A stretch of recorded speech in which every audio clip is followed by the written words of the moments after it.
Eu nunca fui homem de reclamar. Na minha vida inteira, aprendi que o silêncio costuma ser mais digno que o escândalo. Mas naquela noite, sentado à ponta da mesa de um restaurante caro, cercado pela minha própria família, senti o peso do desprezo como uma pedra no estômago. A reunião de família tinha sido ideia do meu genro, Paulo, um sujeito sempre falante, cheio de dentes e de frases ensaiadas, do tipo que aperta a mão forte demais e ri alto para se ouvir. Ele disse que queria reunir todos num ambiente agradável, como se a generosidade fosse um presente dele e não uma maneira de exibir sucesso. Eu fui porque minha filha Marina insistiu. Pai, vai ser bom ver todos juntos. Faz tempo que o senhor não sai de casa. Ela disse, com aquele tom que mistura carinho e obrigação. Cheguei 10 minutos antes, como sempre fiz na vida. Vesti a melhor camisa que tinha, calça social e um casaco que ainda guardava o cheiro do perfume da minha falecida esposa. Quando entrei, eles já estavam lá, todos rindo, mexendo nos celulares, cercados de sacolas caras e pratos de entrada. A mesa era longa, de madeira escura, e tinha lugar para todos, menos para mim. O garçom me olhou confuso, e Paulo fez um gesto vago com a mão. Ah, o sogrão chegou. Senta aí na pontinha mesmo. A gente improvisa. Improvisa. Palavra pequena, mas que pesa quando vem carregada de descaso. Fiquei ali, meio de lado, tentando participar da conversa, mas ninguém olhava para mim. Falaram de viagens, carros novos, investimentos, restaurantes de verdade, como se aquele onde o prato custava mais do que minha aposentadoria mensal fosse um almoço popular. Quando o garçom começou a servir os pratos, eu percebi que algo estava errado. Um a um, eles recebiam suas massas douradas, carnes brilhando sob o molho e taças de vinho que pareciam ter sido escolhidas por catálogo. Quando chegou na minha vez, o garçom apenas colocou um guardanapo à minha frente. Olhei para ele, esperando que fosse um engano, mas ele hesitou e olhou para Paulo. Foi então que ouvi as palavras que ainda ecoam nos meus ouvidos. Nós não pedimos comida para você, disse meu genro, como quem comenta o clima. Disse olhando direto para mim, com aquele meio sorriso de quem acha que está fazendo uma piada. Mas tem pão se quiser. E empurrou o cesto de guardanapos para frente. Minha filha, sentada ao lado dele, baixou os olhos por um segundo, mas depois completou. Agradeça por ter sido convidado, pai. A mesa ficou em silêncio por meio segundo. O tipo de silêncio que não é respeito, é constrangimento. Depois, como se nada tivesse acontecido, voltaram a falar de investimentos e sobremesas importadas. Eu fiquei ali, olhando para o guardanapo branco e tentando lembrar em que momento da vida deixei de ser parte da família e virei apenas um adereço incômodo. Lembrei de quando comprei o vestido de casamento de Marina, do cheque que entreguei ao Paulo para ajudá-los a comprar o primeiro carro, das noites que virei trabalhando para pagar a faculdade dela. Tudo isso parecia tão distante naquela mesa, onde eu era tratado como um estranho que se sentou no lugar errado. O garçom, talvez percebendo o desconforto, se aproximou e perguntou baixinho se eu gostaria de pedir algo à parte. Eu quase disse sim. Mas antes de abrir a boca ouvi Paulo dizer: nem se preocupe, ele não come muito, é só por estar aqui mesmo. A risada que se seguiu foi a gota final. Não respondi, não me defendi, apenas ajeitei o casaco, respirei fundo e sussurrei o que saiu quase como um reflexo. Pode deixar. O garçom hesitou, confuso, mas eu fiz um sinal discreto para que trouxesse a conta. Ele se afastou sem entender direito, e enquanto isso, observei um por um naquela mesa. Minha filha com o olhar frio, meu genro saboreando a própria vaidade, os outros parentes fingindo que não viam nada. Era uma cena bonita de se ver, se eu fosse um estranho. Mas eu não era. Eu era o homem que construiu cada alicerce daquela família, e ali percebi que tinham me apagado. Quando o garçom voltou, trouxe a nota fiscal em uma bandeja de prata. Antes que Paulo pudesse pegá-la, eu levantei. O barulho da cadeira arrastando o chão fez todos olharem. Peguei a conta nas mãos, observei o valor absurdo, R$ 9.000, e com calma, tirei o cartão do bolso. Eu pago, disse com voz firme. Paulo tentou protestar, mas eu continuei. Pelo menos assim ninguém vai poder dizer que eu vim de graça. O garçom engoliu em seco, olhou para o cartão e eu assinei o recibo com a mão firme de quem já sabia o que vinha pela frente. Eles ficaram calados. A filha fingiu que se emocionava. O genro murmurou um obrigado desconfortável, mas eu não respondi. Peguei o recibo, dobrei no meio e guardei no bolso. Agora sim, eu disse, considerem esse jantar quitado. Dei meia volta e saí do restaurante com o mesmo silêncio com que entrei. Lá fora, o ar da noite era frio e por um instante senti o peso do vazio. Mas, dentro desse silêncio, algo começou a se mover em mim. Uma lembrança talvez, ou uma lucidez que eu tinha deixado adormecer. Eu sabia que aquela não seria a última vez que eles veriam meu nome numa conta, mas da próxima não seria numa mesa de jantar. Seria em um documento, e quando isso acontecesse, eles entenderiam o verdadeiro significado de pode deixar. Naquela noite, depois que saí do restaurante, caminhei sem pressa pelas ruas do centro. A calçada fria sob meus sapatos parecia fazer mais barulho do que o movimento dos carros. A conta do jantar ainda estava dobrada no bolso do meu paletó, queimando como um lembrete do papel que eles me atribuíram. O de figurante em uma história que eu mesmo tinha ajudado a escrever. Quando cheguei em casa, tirei o casaco e o pendurei na cadeira. Não acendi as luzes de imediato. Fiquei sentado na penumbra, ouvindo apenas o som distante dos pneus molhados no asfalto, e me permiti revisitar o passado. Era quase um reflexo. Toda vez que alguém me desrespeitava, eu acabava voltando aos dias em que ainda acreditava que tudo o que fizesse pela minha filha voltaria em forma de amor. Lembrei do dia do casamento dela. O salão lotado, as flores caras, a banda, o buffet com champanhe francês e pratos com nomes difíceis de pronunciar. Tudo aquilo custou mais do que eu jamais poderia ter imaginado gastar, mas eu quis. Quis porque era o sonho da Marina. Ela dizia que aquele seria o dia mais feliz da vida dela. E eu, um homem recém-viúvo e cheio de saudades da mãe dela, só queria vê-la sorrir de novo. Entreguei um cheque de R$ 200.000 nas mãos do então futuro genro Paulo, dizendo que era para começar a vida. Ele sorriu com aqueles dentes perfeitos e me chamou de meu segundo pai. Na época, a frase me comoveu. Hoje, ela me dá ânsia. Aquele dinheiro não caiu do céu.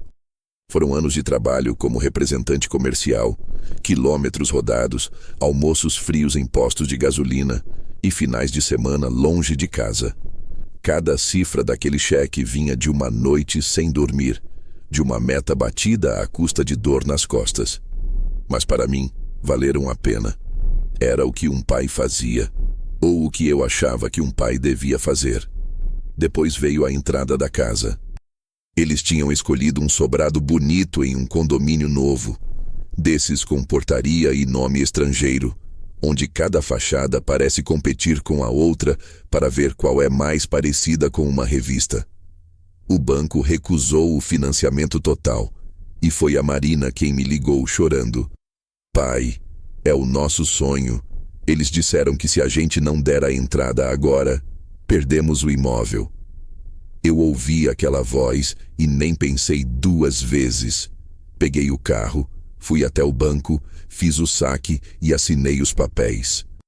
45.000 de entrada, mais o imposto e a mobília inicial. No final, Paulo me deu um abraço curto, daqueles que se dão mais por convenção do que por gratidão.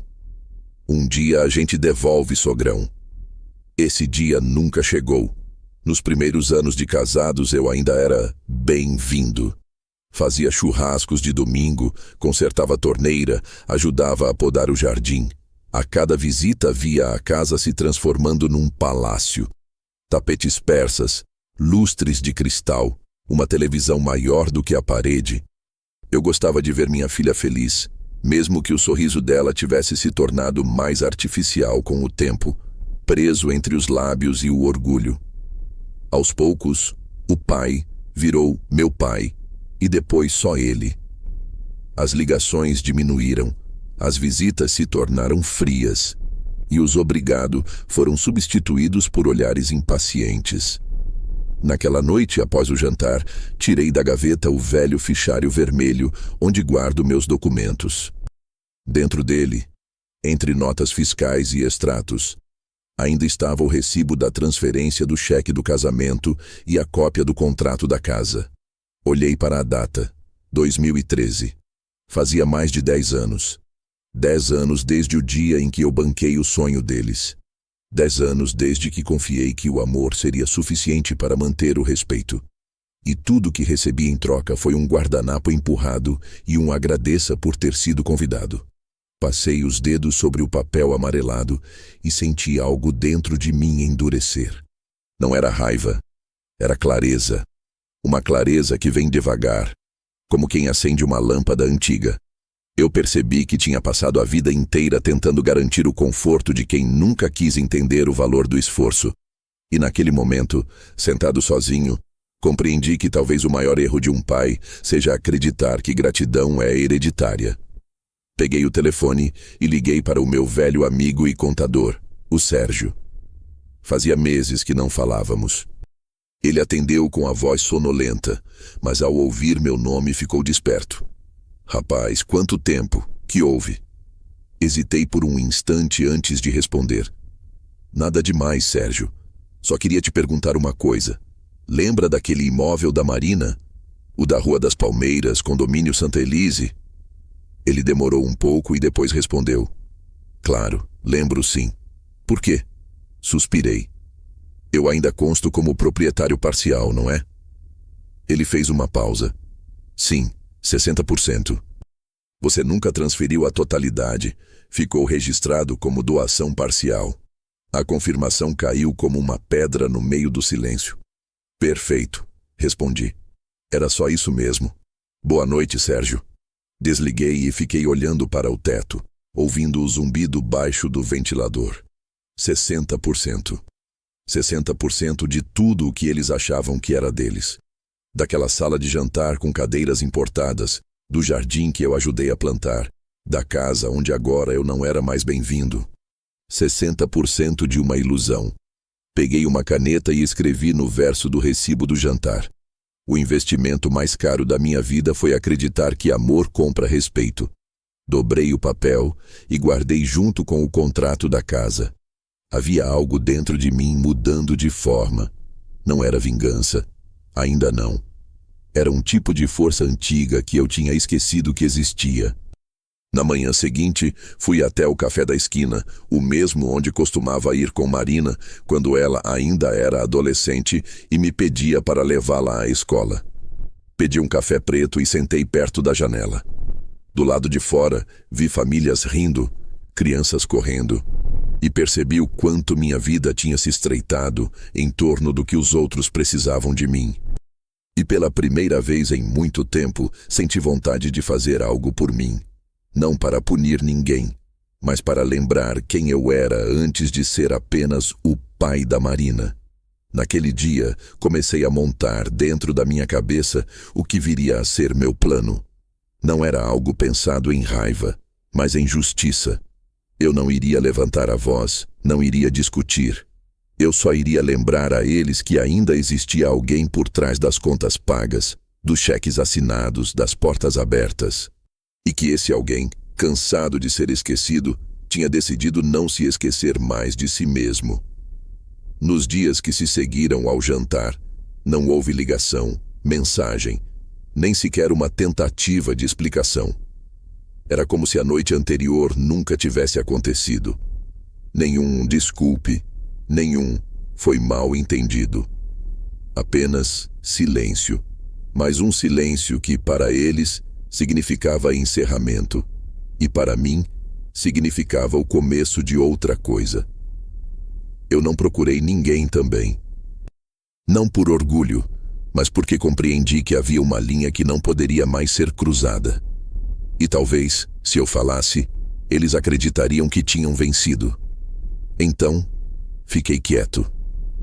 Foi nesse silêncio que percebi como a casa parecia grande demais para uma só pessoa. Cada canto tinha uma lembrança de Marina quando criança, o abajur de ursinho, as marcas de altura na parede, o cheiro do bolo que a mãe dela fazia aos domingos. Tudo isso parecia me olhar, como se o passado ainda tentasse entender o que deu errado. Eu não chorei, não gritei. Apenas sentei na poltrona da sala, com uma xícara de café frio na mão, e fiquei olhando para o relógio de parede. O tic-tac me lembrava que o tempo não para ninguém, nem mesmo para um pai que deu tudo o que tinha. Passei a sair de casa mais vezes, a caminhar pelo bairro sem destino. As pessoas me cumprimentavam com gentileza, e eu respondia com um sorriso discreto. Era estranho perceber que estranhos me tratavam melhor do que minha própria família. No mercado, a moça do caixa me ofereceu desconto no café. No açougue, o rapaz me chamou de seu João, com respeito.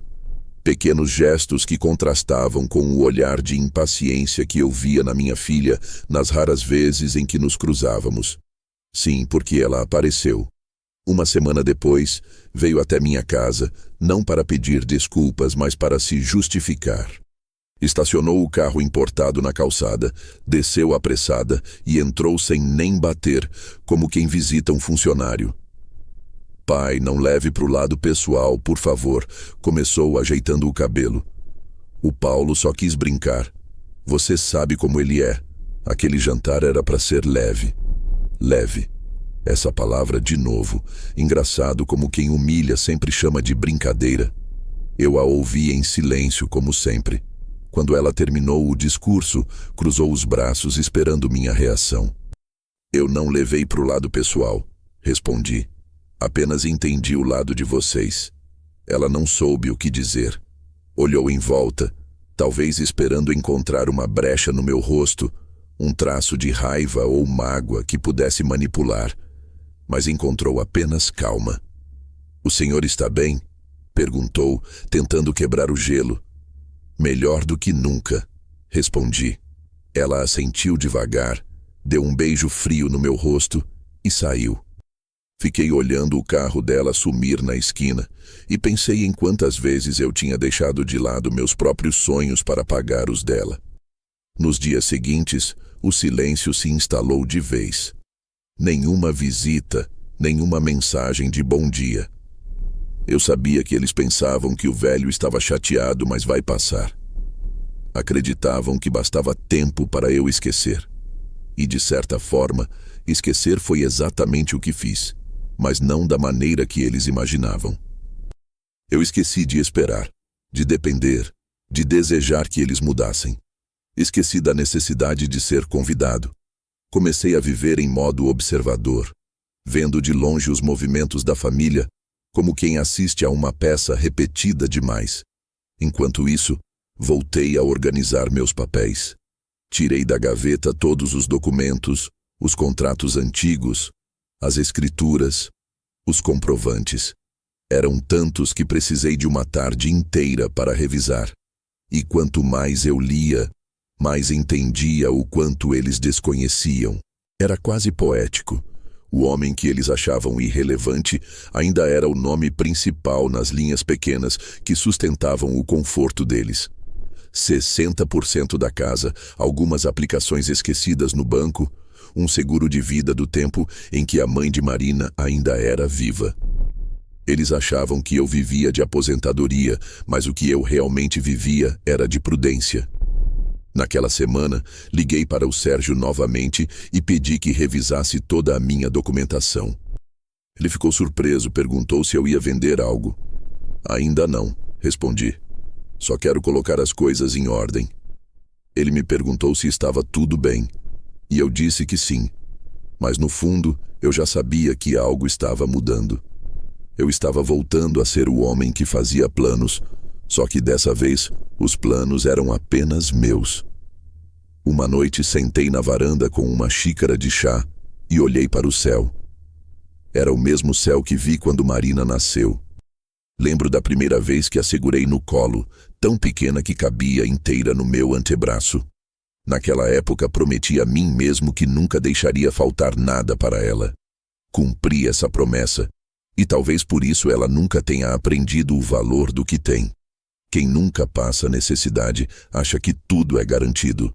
E quem é sempre socorrido acaba confundindo amor com obrigação. Pensei nisso enquanto o vento batia no rosto. O silêncio da noite era pesado, mas de um jeito confortável. Eu percebi que aquele silêncio não era mais vazio, era estratégico. Era o intervalo antes de um novo ato. E pela primeira vez, senti que eu tinha tempo, calma e poder nas mãos. Não o poder de ferir, mas o de decidir. Dias depois, recebi uma mensagem de Paulo. Curta, objetiva, fria. Oi, sogrão, tudo certo? Queria ver se o senhor podia conversar comigo sobre um assunto da casa. Não respondi. Guardei o celular no bolso e fui cuidar do jardim. No mesmo instante, senti que aquele silêncio, o mesmo que eles chamaram de fraqueza, estava começando a incomodá-los. E era exatamente isso que eu queria. O silêncio é a ferramenta dos que não precisam provar mais nada. É nele que se constrói o tipo de resposta que ninguém espera, mas todos merecem. Enquanto eles riam da minha suposta solidão, eu redescobria a companhia mais poderosa que já tive, a de mim mesmo. E foi nesse silêncio que nasceu a ideia de algo maior. Algo que não viria de raiva, mas de justiça. Eu só precisava de tempo, e tempo era tudo o que eu tinha. O mundo deles estava prestes a mudar, e o mais curioso é que seria em absoluto silêncio. Na manhã seguinte, acordei antes do sol. Era um hábito antigo que nunca perdi, mesmo depois de aposentado. Fiz café preto sem açúcar e sentei à mesa da cozinha, cercado pelos mesmos ruídos de sempre. O ranger da cadeira, o relógio marcando o tempo, o vento atravessando as frestas da janela. Mas naquela manhã havia algo diferente no ar.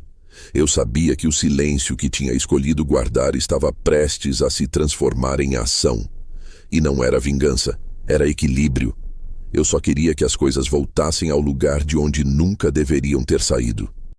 Peguei a pasta vermelha que já estava sobre a mesa e comecei a revisar os papéis mais uma vez. As folhas antigas tinham aquele cheiro de poeira e tinta seca, o tipo de odor que só quem viveu longos anos entende. Em meio às certidões, recibos e contratos, lá estava ele. O documento que eu nunca tinha mostrado a ninguém, nem a Marina, nem ao Paulo. Era uma escritura de doação parcial da casa onde eles moravam. A mesma casa pela qual eu tinha pago a entrada, o registro, os móveis, o jardim. O mesmo lar que eles exibiam nas redes sociais como fruto do esforço e união do casal. E ali, em letras pretas e secas, estava meu nome, no campo proprietário majoritário, com 60% da propriedade assegurada legalmente, sem prazo de expiração. Lembrei do dia em que assinei aquilo. O advogado havia me sugerido: seu João, mantenha parte da propriedade em seu nome, só por segurança. A vida é imprevisível.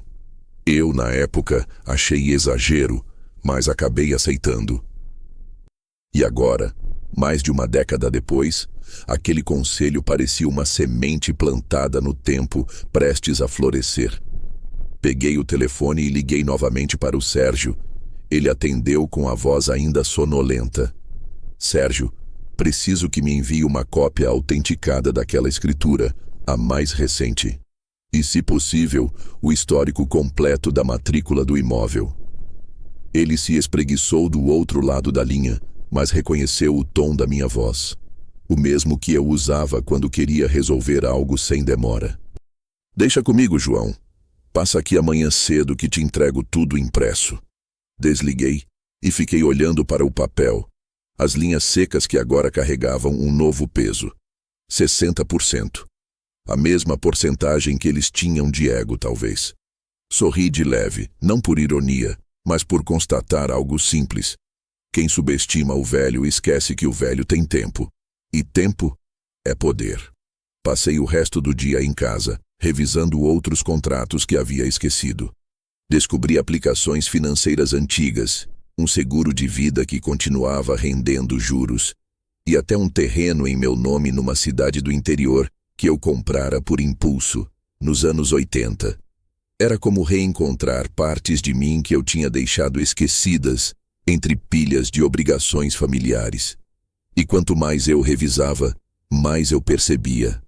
Eu não era um homem falido, como eles pareciam pensar. Eu era um homem discreto, e a discrição é a blindagem dos que não precisam provar valor. À noite, fui até a janela e observei a rua vazia. Luzes acesas nas casas, risadas ao longe, cheiro de jantar vindo das cozinhas. Lembrei de quantas vezes eu tinha comido sozinho, e ainda assim sentia gratidão por ter dado uma boa vida à minha filha. Mas agora, algo dentro de mim mudava de tom. A gratidão cedia espaço para a lucidez. Lucidez de quem finalmente entende que amor não justifica humilhação. No dia seguinte, encontrei o Sérgio no escritório. Ele me recebeu com aquele sorriso habitual e colocou uma pilha de documentos sobre a mesa. Aqui está tudo, do jeitinho que pediu. E olha, João, seu nome continua firme e forte no topo da escritura. Ninguém nunca alterou nada. Peguei os papéis e senti o peso simbólico daquele momento. Eu ainda era dono, não apenas da casa, mas da história. Obrigado, Sérgio, disse levantando-me.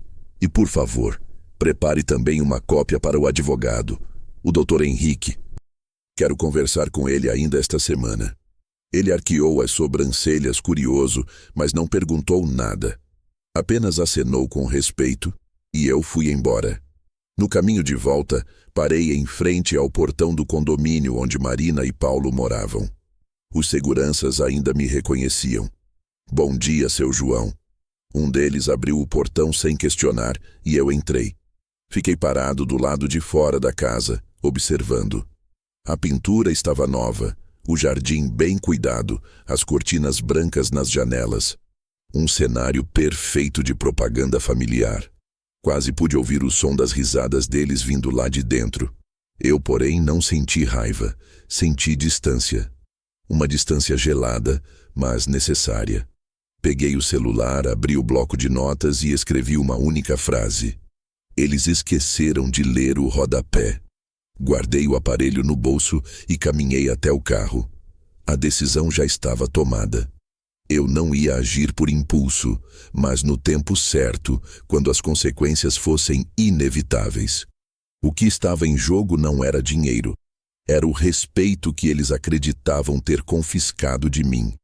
Naquela tarde, encontrei o advogado, Henrique, um homem calmo, de voz grave, que me conhecia há anos. Entreguei os papéis e pedi que revisasse tudo. Ele folheou com atenção, cruzando os dedos sobre o queixo. Interessante, murmurou. O senhor manteve a propriedade majoritária. Isso significa que tem poder legal para decidir qualquer alteração, venda, hipoteca, o que for. Assenti, em silêncio. Quer que eu prepare algum documento adicional? Perguntou. Pensei por um momento e disse, por enquanto não. Só quero garantir que tudo esteja em ordem. Ele compreendeu sem que eu precisasse dizer mais nada. Há um tipo de entendimento que só os homens maduros têm, aquele que dispensa palavras. Voltei para casa com a pasta no banco do passageiro. O peso dela parecia outro agora. Era como segurar uma chave que poderia abrir ou fechar portas, dependendo de como fosse usada. E ali, dentro do carro estacionado na minha garagem, eu percebi que minha história com eles ainda não tinha acabado. Ela estava apenas mudando de narrador. De noite, adormeci cedo, mas o sono veio leve. No sonho, eu estava de novo naquela mesa do jantar, cercado pelas mesmas risadas, os mesmos pratos caros, as mesmas frases afiadas. Só que dessa vez, quando o garçom chegava, era eu quem dizia, pode deixar, a conta é minha. Mas o que eles não sabiam, e logo descobririam, é que a conta, de fato, estava prestes a chegar. Voltei àquele mesmo restaurante uma semana depois. A decisão não foi impulsiva. Esperei o tempo certo, como quem prepara o terreno antes de plantar uma semente. Não havia raiva em mim, apenas uma curiosidade calma, quase cirúrgica. Queria ver o lugar onde tudo tinha começado, o cenário da humilhação. Mas dessa vez com olhos diferentes. Olhos de quem carrega um documento no bolso e a consciência de que o poder mudou de mãos. Entrei sem reserva, e o mesmo garçom da outra noite, um rapaz magro de uniforme bem passado, me reconheceu de imediato. Boa noite, Sr. João, não é? O senhor estava aqui no jantar da família Duarte, certo? Sorri de leve. Estava, sim. Como vai? Ele pareceu aliviado por me ver de bom humor. Vou bem, senhor. Fiquei sem jeito aquele dia, sabe? Não sabia se podia oferecer nada. Achei que fosse um mal-entendido. A sinceridade dele me surpreendeu. Não foi mal-entendido, rapaz. Foi lição. Respondi e pedi um café. Ele anotou e, antes de se afastar, comentou baixinho. Eles voltaram 2 dias depois. Almoçaram aqui de novo. E olha, o pedido foi colocado em nome da empresa, do genro. Acho que ele é dono de alguma coisa grande, né? Bebi o café em silêncio, sentindo o amargor na língua. O nome da empresa me veio à cabeça como um eco. Duarte Imóveis em Consultoria. Eu já tinha visto esse nome antes, num dos contratos antigos que o Sérgio me entregara. Era uma sociedade registrada em meu CPF, feita na época em que eu ainda acreditava que ajudar o genro a começar um negócio era o mesmo que garantir o futuro da família. A ironia me fez sorrir. Eles não apenas me apagaram da mesa, mas continuavam usando o meu nome nas notas fiscais, nas faturas, nos contratos, como se eu fosse invisível, mas útil. O garçom voltou com o café e perguntou tímido: "O senhor ainda é o dono daquela empresa? Eu vi o nome no sistema quando fechei a conta deles." Levantei os olhos devagar. "Ainda sou, sim, por enquanto." Ele pareceu não entender o tom, apenas assentiu e se afastou. E ali, naquele instante simples, eu percebi o que precisava fazer. Terminei o café, paguei em dinheiro e deixei uma gorjeta generosa. Antes de sair, olhei para o salão. As mesas de mármore, as taças de cristal, as risadas abafadas de quem se sente intocável. Tudo parecia igual, mas dentro de mim algo tinha mudado de forma. Eu não era mais o homem que saiu dali humilhado. Eu era o homem que tinha voltado com as provas. No caminho de casa, liguei para o Sérgio mais uma vez. "Sérgio, lembra daquela empresa do Paulo, a Duarte Imóveis?" Ele respondeu prontamente. "Lembro sim, João. Está registrada com CNPJ vinculado ao seu CPF. O senhor nunca foi retirado da sociedade." Apertei o volante com força. "E se eu dissesse que eles estão usando a empresa para movimentar dinheiro sem o meu conhecimento?" Houve uma pausa do outro lado. "Então é caso de notificação imediata. O senhor quer que eu acione o advogado?" Respirei fundo. "Ainda não. Só prepare a documentação. Quero ver até onde isso vai." Cheguei em casa, abri novamente a pasta vermelha e adicionei uma nova folha. Registro de sociedade. Duarte Imóveis em Consultoria, CNPJ, XXX, com minha assinatura e a porcentagem de 40%. O mesmo número que, combinado aos 60% da casa, fazia de mim o verdadeiro dono de tudo o que eles achavam ser deles. Era quase poético. Eles tinham tentado me apagar da mesa, mas não tinham percebido que cada prato, cada garrafa de vinho e cada pedaço de luxo que exibiam ainda carregava meu sobrenome. Nos dias seguintes, comecei a observar discretamente. Descobri, por intermédio do Sérgio, que a empresa vinha sendo usada para pagar despesas pessoais, jantares, viagens, presentes caros, e que Paulo estava prestes a fechar um contrato de locação milionário, usando a casa como garantia. Uma jogada ousada, mas suicida, já que a escritura da casa ainda me dava poder legal de veto. Bastava uma assinatura minha para transformar o sonho deles em dívida. Foi nessa época que comecei a dormir melhor. Estranhamente, a tranquilidade veio junto com a consciência de que não precisava levantar a voz. O poder silencioso é o mais estável que existe. A vingança barulhenta é para quem tem pressa, mas a justiça verdadeira gosta de ser servida fria e, de preferência, documentada. Uma tarde fui novamente até o escritório do Henrique, o advogado. Entreguei as cópias e pedi que preparasse uma notificação formal de revisão contratual. Ele me olhou por cima dos óculos. "O senhor quer processá-los?" Neguei com a cabeça. "Ainda não. Quero apenas lembrá-los de quem realmente paga as contas." Henrique sorriu de canto. "O senhor é mais paciente do que a maioria." "Não é paciência", respondi. "É cálculo." Na volta, passei por um espelho de vitrine e pela primeira vez em muito tempo me olhei com atenção.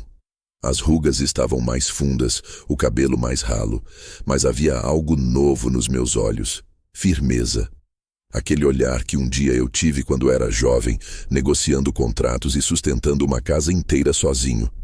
Um olhar que diz: eu sei o que estou fazendo. Quando cheguei em casa, encontrei um envelope enfiado por baixo da porta. O nome no remetente me fez rir: Duarte Imóveis em Consultoria. Abri devagar. Era um convite para uma reunião de parceria e transparência entre os sócios. Paulo e Marina assinavam o rodapé com uma cordialidade que beirava o desespero. Eles tinham sentido o movimento, tinham percebido o vento mudando de direção. Sentei à mesa, coloquei o convite ao lado do café e fiquei olhando para o papel por longos minutos. A ironia de tudo aquilo me fez sorrir de novo. Eles achavam que ainda podiam controlar o roteiro, que bastava um encontro formal para apagar anos de desprezo. Mas já era tarde demais. O garçom do restaurante tinha sido o fio que puxou todo o novelo. E enquanto eu observava a assinatura de Paulo no rodapé, percebi o quanto o destino gosta de ironias. Foi um garçom, um simples rapaz de avental, quem me devolveu o nome que minha própria família tentou apagar. Agora a mesa ia virar, e pela primeira vez eu seria o único a escolher quem se sentava. A ligação veio numa terça-feira chuvosa, do tipo de dia em que o céu parece cansado de segurar tanta água. Eu estava sentado na poltrona, lendo o jornal, quando o telefone começou a vibrar sobre a mesa. Olhei o visor e vi o nome do Paulo. Hesitei por um instante, deixando tocar algumas vezes antes de atender. Era curioso como aquele nome, que antes me fazia sentir parte de algo, agora soava apenas como o início de uma comédia trágica. Atendi com a voz calma, quase neutra. Alô? Do outro lado, um silêncio rápido, seguido de uma tentativa de leveza forçada. Seu João, bom dia. Tudo bem com o senhor? Era a primeira vez em meses que ele me ligava, e o tom denunciava tudo. Medo disfarçado de gentileza. Respondi com o mesmo tom frio que uso para falar com estranhos de telemarketing. Tudo, Paulo. A que devo a honra? Do outro lado da linha, uma tosse nervosa. Então, senhor João, surgiu uma coisinha, um mal-entendido, na verdade. Acho que o senhor recebeu um documento do cartório, uma notificação de revisão contratual. Não é nada sério, só uma confusão com a empresa. O advogado deve ter mandado por engano. Sorri em silêncio. A palavra engano sempre aparece quando o desespero começa. Ah, sim, recebi. Está tudo certo. Não se preocupe. O silêncio dele durou mais do que o necessário. O senhor já assinou alguma coisa? Perguntou, tentando disfarçar a tensão. Assinei, claro. Gosto de resolver tudo rápido. Respondi, bebendo um gole de café apenas para saborear a pausa que se seguiu. Do outro lado, ouvi um ruído abafado, como se ele tivesse coberto o telefone com a mão para conversar com alguém. Depois voltou, com a voz mais baixa.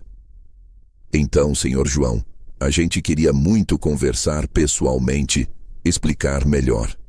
O senhor pode vir aqui em casa amanhã? Ou posso ir até aí, se preferir. Não precisa, Paulo, já entendi tudo. respondi. O advogado me explicou direitinho. Fica tranquilo. Dessa vez o silêncio não foi de hesitação, foi de pavor. Mas, senhor João, o senhor entende que, se isso for adiante, a empresa e a casa entram em risco, não é? O senhor continua sendo sócio majoritário, então qualquer alteração precisa da sua autorização. Sim, eu sei. Interrompi com calma. É exatamente isso que está escrito no documento. Só segui as orientações legais. A respiração dele ficou pesada. Olha, senhor João, não precisa chegar nesse ponto. A Marina está muito abalada com essa história toda. Ela acha que o senhor está chateado e, sinceramente, a culpa foi minha. Eu errei no jantar, exagerei, fui grosseiro, mas a intenção nunca foi ofender. A voz dele tremia. Eu quase podia ouvir o som do orgulho quebrando do outro lado da linha. Entendo, Paulo, mas é curioso. Você sempre teve boa intenção. Só faltou respeito. Ele tentou rir, um riso curto e sem graça. Sabe como é, sogrão? Família é assim mesmo. Às vezes a gente se desentende, mas o importante é se entender depois. Deixei que o silêncio respondesse por mim. Depois falei devagar. Você sabe, Paulo, tem uma coisa que aprendi tarde demais. Não existe depois para quem foi tratado como nunca. Do outro lado, ouvi o som de algo caindo. Talvez o celular dele tremendo na mão. Então, o senhor não vai reconsiderar? Perguntou. Não, Paulo. Já reconsiderei demais ao longo dos anos. Agora é só constatar. E desliguei. Nos minutos seguintes, o telefone voltou a tocar. 2, 3, 5 vezes. Eu não atendi. À tarde vieram as mensagens. Primeiro da Marina, depois da irmã dela e por fim da própria mãe do Paulo. Todas com o mesmo tom disfarçado de cordialidade. Podemos conversar. Foi um mal-entendido. A Marina não queria te magoar. Nenhuma delas dizia, desculpe. 2 dias depois, o advogado Henrique me ligou para avisar que a notificação surtira efeito. Eles tentaram contestar o contrato, mas o senhor está totalmente amparado pela lei. Agora, qualquer movimentação da casa ou da empresa depende exclusivamente da sua autorização. Quer que eu vá adiante com o bloqueio preventivo? Eu respirei fundo antes de responder. Sim, faça o bloqueio, mas sem pressa. Deixe que eles sintam o peso da espera. O bloqueio foi protocolado na sexta-feira. No sábado à noite, o telefone tocou de novo. Era Marina. Atendi desta vez não por curiosidade, mas por respeito ao que um dia fomos. Pai, o que o senhor está fazendo? A gente vai perder tudo. O Paulo está desesperado, a empresa não pode operar, os contratos estão travados. A voz dela soava como um espelho rachado, mistura de indignação e desespero. Eu não estou fazendo nada, filha, respondi. Só deixei as coisas voltarem para o lugar certo. Vocês é que mexeram onde não deviam. Mas o senhor não entende que isso vai acabar com a gente? Ela quase chorava. Filha, eu só não entendo por que você não pensou nisso quando empurrou um guardanapo na minha frente. Do outro lado, o silêncio voltou. Ela tentou dizer algo, mas a voz falhou. Pai, por favor. Eu fechei os olhos por um momento. Marina, a vida ensina. Às vezes tarde, às vezes caro. Vocês escolheram o preço. Eu só estou emitindo a fatura. Desliguei. Senti o peso da conversa, mas não culpa. Na verdade, havia uma estranha serenidade, como se tudo finalmente estivesse se equilibrando. O telefone permaneceu em silêncio até o dia seguinte, quando o advogado me enviou uma mensagem curta. Eles pediram reunião emergencial. Quer participar? Respondi apenas, não, ainda não. O silêncio está funcionando. Naquela tarde, voltei a cuidar do jardim. A chuva havia parado e o ar cheirava a terra molhada. Poda após poda, folha após folha. Eu sentia algo dentro de mim se alinhar. O mundo não precisava ouvir minha versão. O tempo se encarregava de traduzi-la em consequências. E enquanto colocava as ferramentas de volta na prateleira, pensei em algo que a vida me ensinara tarde. O poder não está em quem fala alto, mas em quem sabe exatamente quando ficar calado. E naquele momento, o meu silêncio estava falando por mim em voz alta. Na casa deles, nos contratos bloqueados, nas contas que pararam de girar. O primeiro ato estava completo. E pela primeira vez, eu não era o velho esquecido. Eu era o eco que eles mesmos criaram e agora não conseguiam suportar ouvir. O som da campainha veio cedo, antes mesmo do sol ganhar força. Eu estava terminando meu café quando ouvi as batidas insistentes na porta. Não aquelas batidas de carteiro ou de vizinho, mas de quem carrega urgência e vergonha ao mesmo tempo. Fiquei parado por alguns segundos, observando o vapor subir da xícara, até decidir atender. Quando abri, lá estava Marina. Pálida, o cabelo preso de qualquer jeito, os olhos inchados de quem não dormia havia dias. Ela segurava a bolsa com força, como se aquilo fosse a última âncora da vida que conhecia. Por um instante, o tempo pareceu voltar. Eu vi não a mulher fria do jantar, mas a menina de 8 anos que vinha me mostrar um desenho torto e dizia: "Olha, pai, sou eu e você." Mas o instante passou. A mulher à minha frente não trazia inocência, trazia desespero. "Pai, podemos conversar?" A voz dela saiu trêmula, quase quebrada. Fiz um gesto simples com a mão, abrindo espaço para ela entrar. "Claro, mas tira o salto, por favor, o piso está encerado." Ela obedeceu sem discutir, o que já dizia tudo. Sentou-se no sofá com as mãos cruzadas no colo e ficou em silêncio por alguns segundos, respirando fundo, como quem precisa reunir coragem para confessar um pecado. O Paulo, ele está desesperado. O senhor precisa entender que foi tudo um mal-entendido. A gente só usou seu nome porque era mais fácil assim, o crédito, o registro, o banco. O senhor sabe como as coisas são burocráticas. Eu sentei na poltrona em frente a ela, devagar, sem pressa, e apenas olhei. "Sei. E sei também que isso é crime, filha." Ela estremeceu, mas continuou tentando manter o controle. "Pai, por favor, não fala assim. A gente não fez por mal. O senhor sabe que o Paulo é ambicioso, às vezes se enrola, mas ele é bom." "Bom para quem?" Perguntei com a voz baixa, porque até agora ele só foi bom para ele mesmo. Ela engoliu seco. "Nós estamos com tudo travado, pai. O banco bloqueou a conta, os contratos e até o carro da empresa, a casa." Ela hesitou. "A casa está com notificação judicial. Eu não sei o que fazer." Fiquei observando-a. Era curioso como a vida inverte as posições. Quem um dia se achou no direito de me empurrar guardanapos, agora se encolhia diante da minha calma. "Você quer café?" Perguntei apenas para quebrar o ar pesado. Ela assentiu e eu fui até a cozinha. Preparei devagar. O som da cafeteira era quase uma trilha sonora de suspense. Quando voltei, entreguei a xícara e ela segurou como quem recebe um alívio. "Pai, o senhor vai deixar a gente perder tudo?"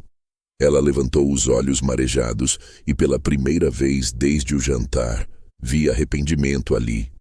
Mas era o tipo de arrependimento que nasce do medo, não da culpa. "Marina", comecei. "Quando vocês me deixaram sentado naquela mesa, sem prato, sem convite, eu percebi que o amor que eu dei não cabia mais na vida que vocês queriam levar. E eu aceitei isso. Mas o que vocês fizeram depois não foi só desprezo, foi uso. Usaram meu nome, meu trabalho, minha história. E agora querem que eu finja que nada aconteceu." Ela balançou a cabeça tentando conter as lágrimas. "Eu sei, pai. A gente errou. Mas o senhor me conhece, eu nunca quis te machucar." "Você não quis", repeti. "Mas fez, e o pior é que não percebeu." O relógio da sala marcava 8h20 quando ela largou a xícara e se ajoelhou no tapete, as mãos estendidas como quem implora. "Pai, eu te imploro, não deixa o Paulo quebrar. Ele não aguenta, eu também não." Por um segundo, senti o instinto antigo de pai. Aquele impulso de estender a mão, de resolver, de proteger. Mas o que ela pedia não era ajuda, era anestesia. Queria que eu apagasse as consequências das próprias escolhas, como sempre fiz. E naquele momento, percebi que se eu cedesse, nada mudaria. Marina, você sabe o que mais dói em tudo isso? Perguntei. Ela levantou o rosto, confusa. É perceber que vocês só lembram que eu existo quando precisam de mim. Ela começou a chorar, um choro contido, pesado, daqueles que não saem pelos olhos, mas pela respiração. Pai, eu tô perdida. Eu respirei fundo. Eu também já estive, filha. A diferença é que quando eu estive, ninguém me empurrou um guardanapo. Me deram um abraço. Ela abaixou a cabeça e por alguns segundos, o som das lágrimas batendo no carpete foi o único ruído da sala. Deixei que ela chorasse, porque às vezes é preciso esvaziar o poço para começar de novo. Quando o choro cessou, ela perguntou com voz rouca: Então, não tem nada que o senhor possa fazer? Levantei-me, caminhei até o aparador e peguei a pasta vermelha. Coloquei-a sobre o colo dela. Tem sim. Tá tudo aqui. Ela abriu devagar e viu a escritura, o contrato social da empresa, as cópias dos bloqueios. Isso é tudo o que vocês acharam que tinham. Agora é o que vocês devem. Ela olhou para mim atônita. Pai, o senhor vai mesmo tirar tudo da gente? Olhei firme nos olhos dela. Não estou tirando nada. Só estou devolvendo o que é meu. Ela fechou os olhos e respirou fundo, derrotada. Ficamos assim por alguns segundos, o peso das escolhas pairando entre nós como fumaça. Eu não sei o que dizer, murmurou. Então não diga nada, só ouça. Sentei-me de novo com calma. Eu não vou deixar vocês na rua. Não sou igual a vocês, mas também não vou continuar sustentando gente que acha que respeito é favor. A casa vai ser vendida. O dinheiro que sobrar, eu decido o que fazer. Vocês têm 2 meses para sair. Ela arregalou os olhos. 2 meses? É mais do que eu tive para engolir aquele jantar. Marina ficou muda. Levantou-se devagar, ainda segurando a pasta, e caminhou até a porta. Antes de sair, parou por um instante. Pai, o senhor ainda me ama? A pergunta cortou o ar. Pensei por um instante. Sempre amei, só que agora aprendi a me amar também. Ela saiu em silêncio. Fiquei olhando o portão fechar e pela primeira vez senti o tipo de paz que vem depois da verdade. Não era alegria, não era alívio. Era justiça. A justiça silenciosa de quem finalmente entendeu que o perdão não precisa significar esquecimento. Voltei para dentro, sentei na poltrona e olhei para o lugar onde ela esteve ajoelhada. No tapete, havia uma pequena mancha do café que caiu da xícara. Fiquei olhando por longos minutos, até perceber o simbolismo simples daquilo. Algumas manchas não saem, mas deixam de incomodar depois que você aprende a viver com elas. E naquela manhã, com a chuva ainda batendo na janela, eu soube que o próximo passo seria inevitável. Não bastava lembrá-los de quem eu era. Era hora de mostrar quem eu me tornei. A mensagem chegou numa quinta-feira à noite, com um tom tão artificial que parecia ter sido revisada antes de ser enviada. Era da Marina. Pai, queremos conversar. Jantar aqui em casa no sábado, só nós 3. Sem discussões, prometo. Precisamos colocar as coisas em ordem. Fiquei olhando aquelas palavras por um tempo, com o celular na mão. Pareciam inocentes, mas tinham o cheiro familiar de quem tenta apagar fogo com perfume. Eu não respondi de imediato. Esperei até o dia seguinte, deixei que a ansiedade fizesse o trabalho que o silêncio sempre faz melhor do que qualquer frase. Só no fim da tarde escrevi: estarei lá, às 19 horas. No sábado vesti uma camisa azul clara e um paletó antigo, o mesmo que usei no casamento dela. Era irônico. O tecido ainda tinha o vinco da felicidade que eu sentia naquele dia. Saí de casa antes do horário, mas fiquei alguns minutos no carro estacionado a poucos metros do condomínio. O portão era o mesmo, o segurança também. Ele me cumprimentou com o mesmo respeito de sempre, como se nada tivesse acontecido. Boa noite, seu João. Vai visitar a família? Sorri e respondi apenas: hoje é uma visita especial. Ao estacionar em frente à casa, notei o jardim impecável. As luzes externas acesas, a mesa de jantar posta, as taças já posicionadas. Era um cenário montado, e eu sabia disso. Quando toquei a campainha, Marina abriu a porta com um sorriso ensaiado. Pai, que bom que o senhor veio. O tom doce demais denunciava o medo. Boa noite, filha. Entrei devagar, o cheiro do jantar se misturava ao da tentativa de reconciliação. Paulo veio logo em seguida, estendendo a mão com um sorriso desconfortável. Seu João, que bom te ver. Precisamos conversar com calma, homem para homem. Sentei-me à mesa e observei. Nada ali era espontâneo. O vinho caro, as velas, o prato favorito que eles sabiam que eu gostava, a sobremesa que a mãe de Marina costumava fazer. Um teatro. A diferença é que dessa vez eu estava no palco e tinha o roteiro nas mãos. Paulo foi o primeiro a falar, girando a taça de vinho como quem tenta disfarçar o nervosismo. Seu João, eu sei que errei. Fui orgulhoso e a gente acabou deixando o senhor de lado. Mas não dá para voltar atrás, dá? O que dá é para recomeçar. O senhor sabe, família é isso. Olhei para ele por alguns segundos, sem dizer nada. O silêncio pareceu incomodá-lo. Então ele prosseguiu. A gente pensou em uma proposta. Já que o senhor tem participação majoritária na empresa e na casa, podíamos formalizar uma nova divisão. O senhor fica com um percentual fixo dos lucros mensais e a gente regulariza a situação. Assim, todos saem ganhando. O senhor recebe um valor justo e evita problemas judiciais pra gente.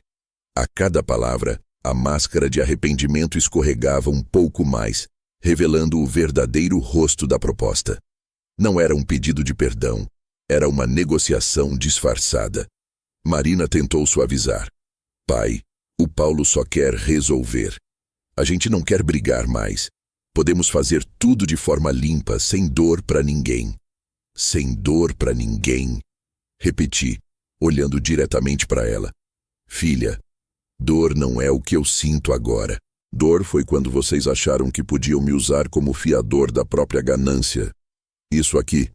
Toquei levemente a mesa. Não é um jantar em família. É uma reunião de emergência. O silêncio que se seguiu foi quase palpável. Paulo coçou a nuca desconfortável. Não precisa falar assim, seu João. O senhor sabe que sempre respeitamos. Ri, baixo, sem humor. Respeitaram no dia em que me empurraram um guardanapo e me disseram para agradecer por estar ali. Marina baixou a cabeça. Paulo tentou mudar o rumo. Olha, eu sei que foi feio, mas o senhor também exagerou. Esse bloqueio está acabando com a gente. Se continuar assim, vamos perder tudo. Tudo o quê? Perguntei firme. A casa que comprei, a empresa que registrei, o carro que vocês financiaram com meu nome. Não se preocupe, Paulo.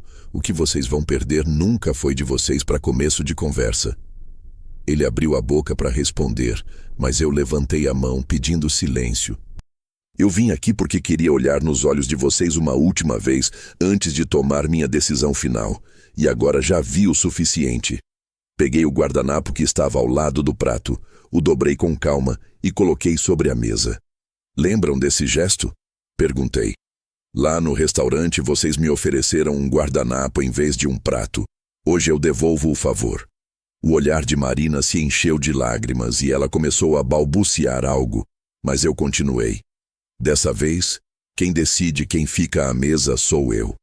Levantei-me, tirei do bolso um envelope pardo e o deixei sobre o centro da mesa. Dentro estão os documentos da venda da casa e da dissolução parcial da sociedade. O comprador já fez o depósito. Vocês têm 30 dias para encontrar outro lugar. Marina levou a mão à boca, atônita. Paulo empalideceu. O senhor vendeu a casa sem nos avisar? Não precisava avisar, respondi. 60% da escritura dá poder para isso. E quanto à empresa, o comprador vai assumir a administração. Pelo menos ele não vai misturar negócios com jantares de família. Eles ficaram imóveis, tentando processar. Levantei meu copo d'água e fiz um gesto de brinde. A nova fase de vocês, que aprendam o que é começar do zero. Eu comecei tantas vezes que já perdi a conta. Marina chorava sem som. Paulo apenas olhava o envelope como quem encara uma sentença. Pai, o senhor não precisava fazer isso. Precisava sim, filha. Às vezes a única forma de ensinar o valor de algo é tirando-o das mãos de quem não soube cuidar. Saí da casa sem olhar para trás. No caminho até o carro, ouvi a voz dela me chamando, mas não parei. A rua estava silenciosa e as luzes da varanda pareciam mais fracas do que antes. Entrei no carro e antes de ligar o motor, olhei pelo retrovisor. Por um instante, vi Marina parada na porta, segurando o envelope com as duas mãos. Era uma imagem que eu sabia que nunca esqueceria. Dirigi de volta para casa com a janela aberta. O vento frio batia no rosto e levava embora qualquer resquício de dúvida. Não havia prazer no que eu tinha feito, mas havia justiça. E justiça não é doce, é necessária. Naquela noite, dormi cedo. E pela primeira vez em muito tempo, dormi bem. O tipo de sono que só vem quando você finalmente entrega o passado ao merecido silêncio. Na manhã seguinte ao jantar, acordei com o som da chuva fina batendo contra a janela. Era curioso como a cidade parecia mais silenciosa. Como se o mundo inteiro tivesse resolvido me acompanhar naquele estado de paz contida. Fiz o mesmo café de sempre. Sentei à mesa e, por alguns minutos, fiquei apenas observando o vapor subir da xícara. Não era a tranquilidade de quem venceu, era a serenidade de quem enfim deixou de perder. Tudo o que eu tinha feito até ali, cada assinatura, cada silêncio calculado, cada palavra dita com calma, tinha apenas um propósito: recuperar o respeito. E ele voltara, mesmo que com lágrimas dos outros. Por volta das 10 da manhã, o telefone tocou. Era o advogado Henrique. Seu João, a transferência da venda foi concluída. O comprador depositou integralmente o valor, tudo legalizado sem contestações. Excelente, doutor, respondi. E quanto à empresa? A dissolução parcial está em fase final. O senhor receberá o valor proporcional ainda hoje. Agradeci e desliguei. O som do clique no telefone soou como um ponto final. Eu tinha fechado o ciclo, mas sabia que ainda faltava uma última página. O fechamento que eles nunca imaginariam. Peguei o carro e dirigi até a agência bancária. Lá dentro, o gerente, um rapaz novo e polido, me reconheceu de outras vezes. Seu João, bom dia. Quer fazer o resgate das aplicações? Assenti. Sim, e também uma transferência específica. Ele puxou a cadeira, pronto para me ajudar. Abri a pasta que trazia comigo, a mesma pasta vermelha que havia se tornado quase uma extensão das minhas mãos. E tirei uma folha que preparei na noite anterior. Uma ordem de transferência do valor líquido da venda para 3 contas diferentes. Uma parte para mim, outra para uma instituição de caridade e a terceira para um projeto social que construía moradias para idosos abandonados. Tem certeza? Perguntou o gerente surpreso. Tenho. A casa que eles perderam vai abrigar quem nunca teve uma. Saí do banco com uma sensação estranha, como se tivesse devolvido ao mundo algo que o mundo devia há muito tempo. No caminho de volta, o telefone começou a vibrar sem parar. Ligações, mensagens, notificações. Eu não precisei olhar para saber de quem eram. Quando finalmente estacionei em casa, o sol começava a romper entre as nuvens. Abri o portão devagar, sentei na varanda e deixei o telefone tocar até parar. Só depois peguei o aparelho e olhei. 8 chamadas perdidas de Marina, 3 de Paulo. Uma mensagem, em letras grandes e desesperadas. Pai, o que o senhor fez? Não respondi. Em vez disso, peguei o vinho que guardava há anos, um que comprei no aniversário de 30 anos dela e nunca abri. Coloquei a garrafa sobre a mesa, servi uma taça e ergui no ar. Ao respeito, murmurei, que quando se perde, não se recupera com palavras, mas com atos. Bebi um gole lento e o gosto amargo me pareceu o mais doce que já provei. Algumas horas depois, o telefone tocou de novo. Era Marina. Atendi por instinto. A voz dela vinha embargada entre soluços. Pai, o senhor vendeu a casa, não foi? A gente chegou lá e... estava trancada. O comprador já mudou a fechadura. O senhor não podia fazer isso. Podia sim, filha. Respondi com calma. Eu era o dono. E o que é de um dono, quando usado indevidamente, volta para o seu lugar? Ela tentou argumentar, mas a voz falhou. E a empresa? O Paulo foi ao escritório e disseram que ele não tem mais acesso. Pai, o senhor acabou com a gente. Deixei um silêncio longo antes de responder. Não, filha. Eu apenas devolvi o silêncio que vocês me deram naquela mesa. Lembra do guardanapo? Pois bem, essa foi a conta. Do outro lado só se ouvia o choro. O senhor está feliz agora? Perguntou, entre soluços. Suspirei, olhando para a garrafa pela metade. Feliz não é a palavra, filha. Mas em paz, sim. E a paz é algo que vocês me negaram por muito tempo. Desliguei e fiquei olhando para o telefone por alguns segundos, até que ele vibrou novamente. Era uma mensagem de voz, deixada pelo Paulo. Ouvi. O tom era completamente diferente daquele homem arrogante do jantar. Seu João, eu não sei nem o que dizer. Eu errei muito. Eu me deixei levar pela ganância e agora não sei como consertar. Eu só queria que o senhor soubesse que eu tô arrependido.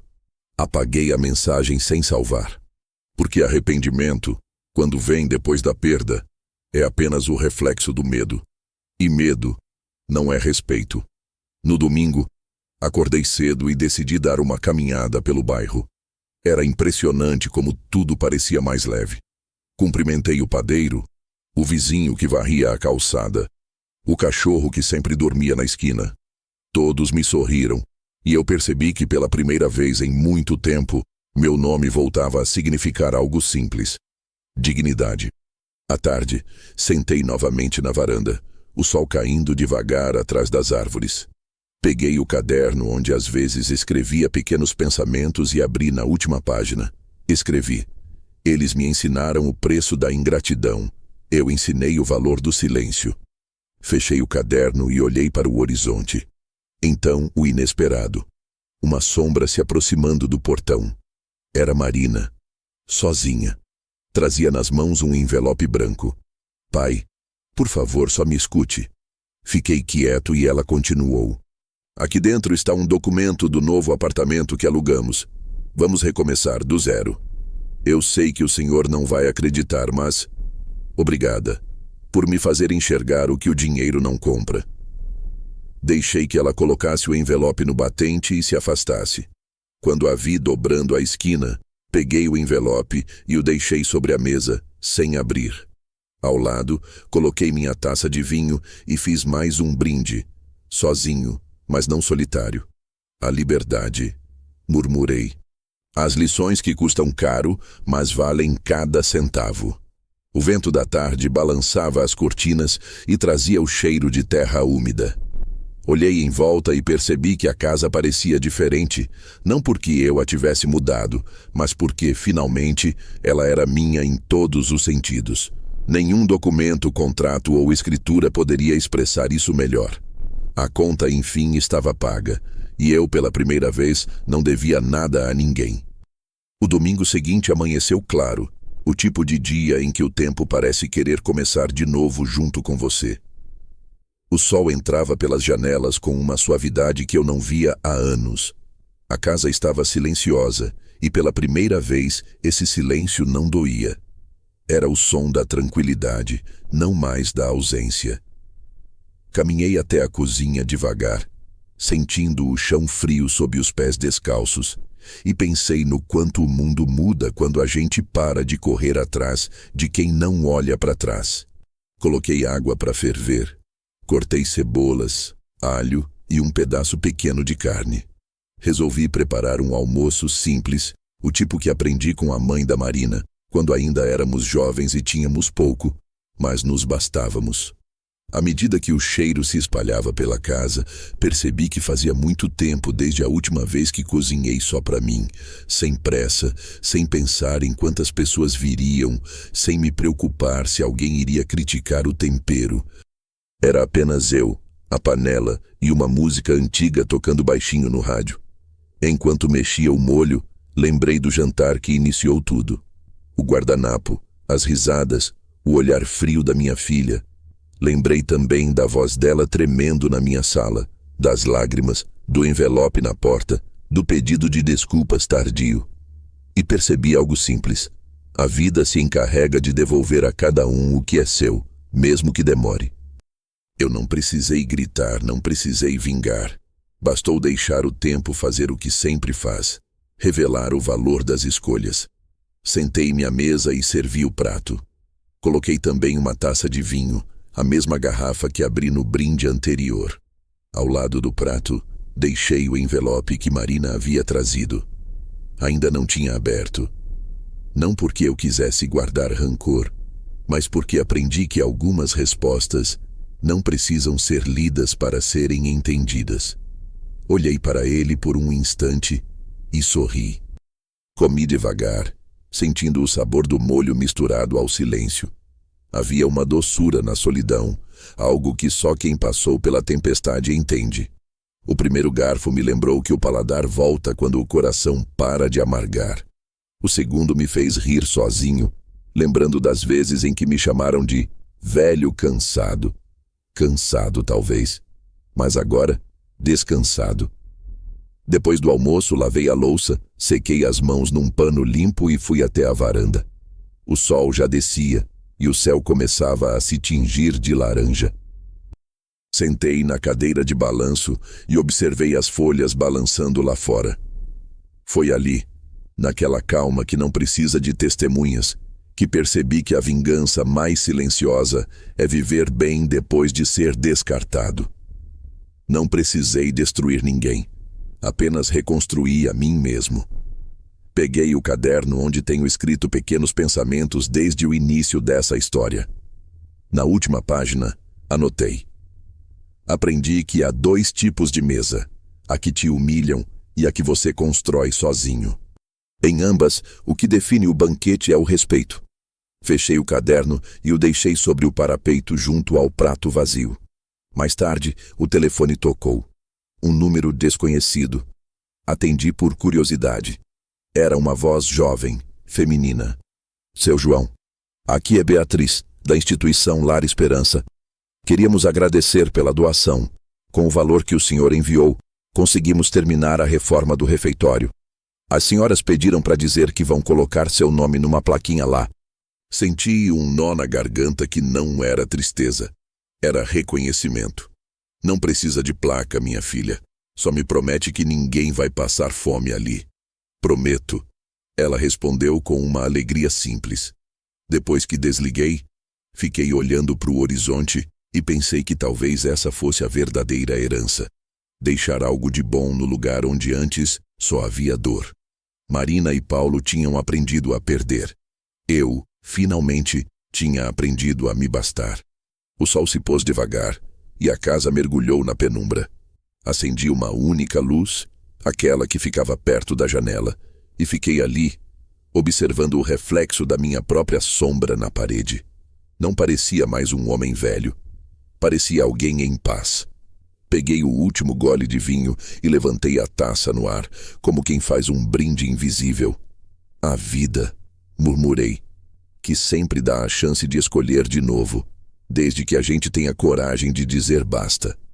Lá fora, um grupo de pássaros cruzou o céu em direção ao sul. Fechei os olhos por um momento e deixei o vento entrar, leve, sem resistência. Quando abri, o envelope ainda estava sobre a mesa. Peguei-o e, sem abrir, Coloquei dentro do caderno.